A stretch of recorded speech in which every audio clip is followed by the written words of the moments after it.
Yeah, it's unfortunate, but that's what we signed up for. The game means everything to us, and everything to the people in Ohio. I lived it growing up in Columbus. So I probably took it just as hard as anybody else would, and uh, it like I said, it just sucks, and there's nothing you can do but move on. And keep working and try to finish the season out the right way. You mentioned that you lived it growing up in Ohio, but a lot of guys on this team didn't. Do you think Mm-hmm. that's something you guys have to work through at all in terms of getting back on top of the rivalry? Yeah, I think we do a great job of it.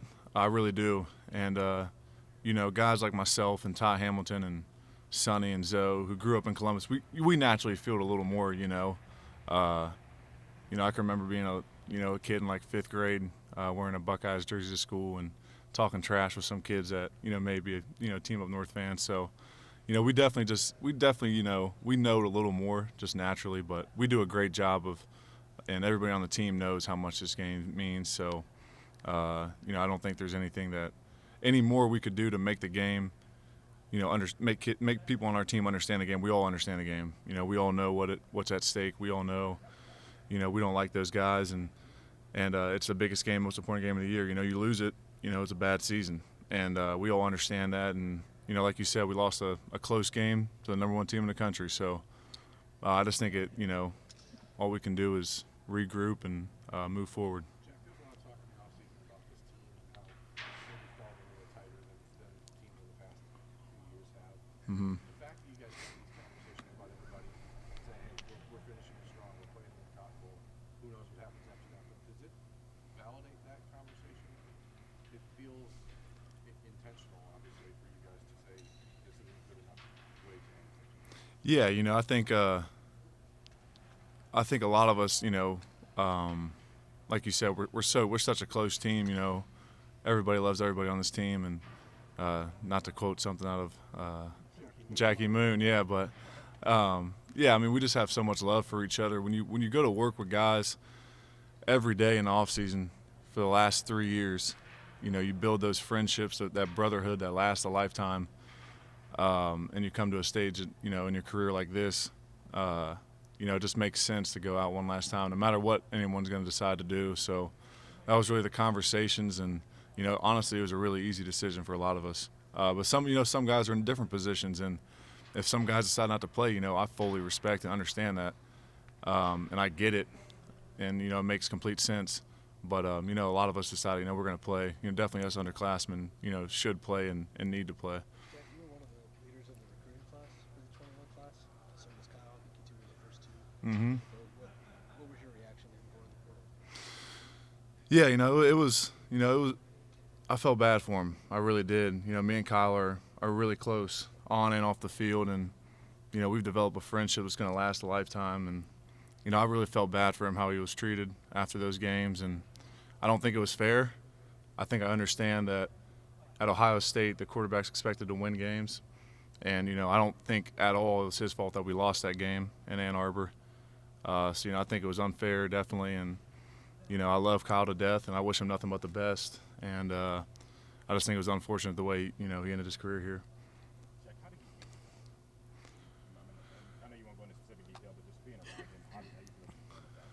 Not even just Michigan, but throughout the league. I think he handled it as best as you could, being in that position. At Ohio State, all the eyes are on the quarterback, and like I said, you're expected to throw for 4,000 yards, 50 touchdowns. It's a lot of pressure, especially when you're a first-time starter and you're playing on a bad wheel all year, and you're battling through it. You're handling stuff like a professional, like he did all season. It's just hard to see. I feel bad for him, as a friend, as a teammate.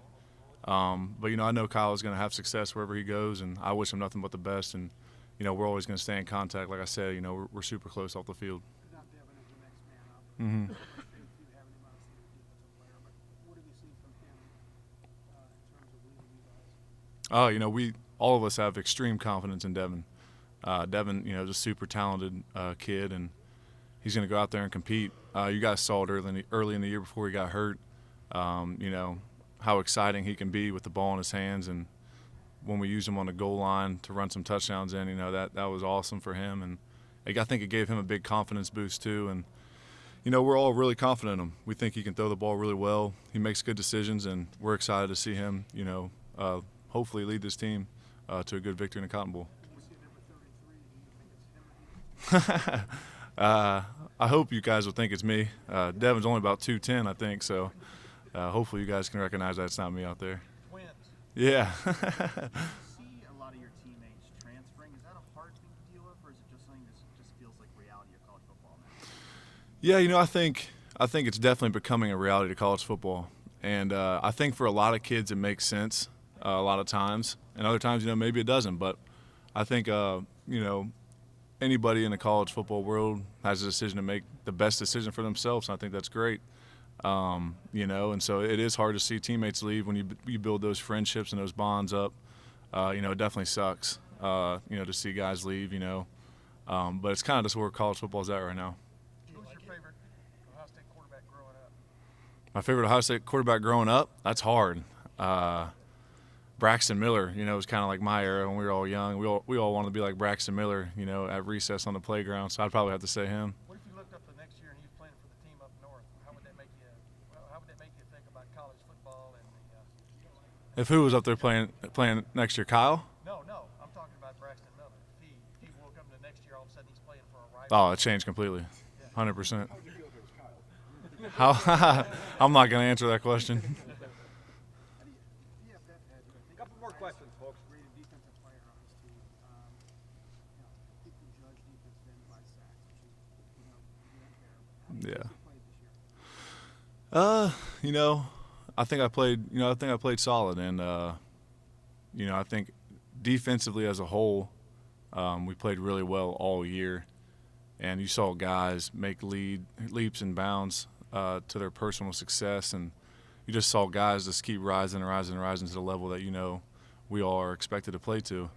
And I think, you know, you see guys like Jordan Hancock have a great year. You know, JT had another great year. Tyleek took a huge step, had a great year. Mike, I mean, all the list can go on and on. And so, yeah, and I mean, we're just all in a blessed position to be playing at Ohio State, and we know the standard here, and we know that it's on us to raise it and you know, for the next classes underneath us. Jack, the flip,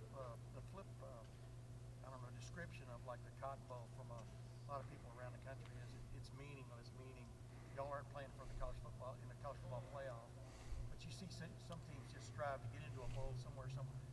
What would you say to people who say this kind of game is meaningless? Pardon my French, but I think that's kind of bull. This game means a lot to us and to the fans. You know, it's an opportunity to go out there and play and put our best foot forward and show the world who we really are. You know, after a tough loss to a good team, and so you know, all of us who are playing are super excited to be playing. You know, we got a great opportunity to play in the Cowboy Stadium. It's going to be a fun trip. It's going to be a lot of excitement to get to play a good SEC team in Missouri. They're a great team, and you know, it's a big game, and it matters. All good? Thanks, Jack. Appreciate it, guys. Thank you.